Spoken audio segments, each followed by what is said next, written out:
Sa isang kulungang bakal ay may taong malungkot umiiyak.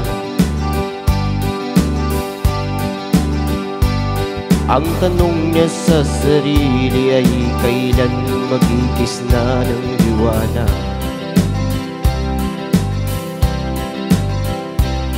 Malayo ang iniisip at nakakoy yung mayaring mga palad.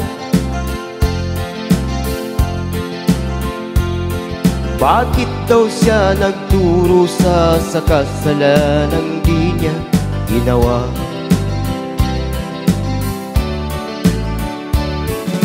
Kahapon lamang ay kapiling niyang kanyang asawa at anak. Namumuhay ng tahimik sa isang munting tahanan may tuwa. Ang kaligayahan ay pinutol ng isang paratang sa kanya. Siya daw ang may sala sa isang krimen na di naman niya ginawa.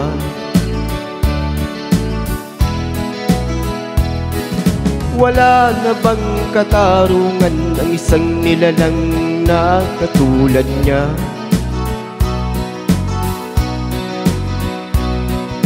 Ilan pang tulad niya ang magdurusa ng walang kasalanan?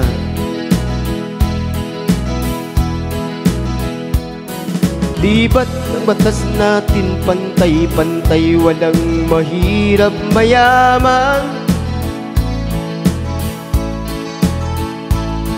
Bakit marami ang nagdurusang mga walang kasalanan?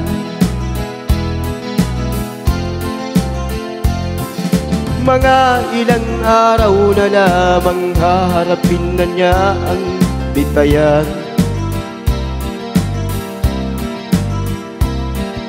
Paano niya isisigaw na siya'y sadyang walang kasalanan? Tanging ang Diyos lamang ang siyang saksi at siyang nakakaalam.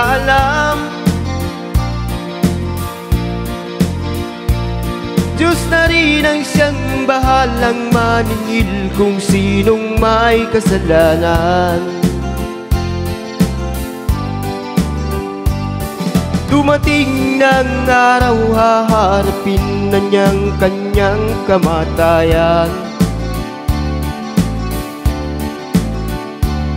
Sa isang upuang bakal na kay dami ng buhay na inutang.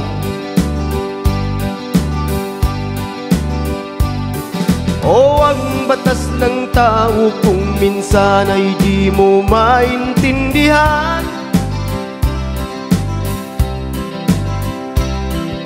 Ilan pang tulad niyang magdurusa ng walang kasalanan?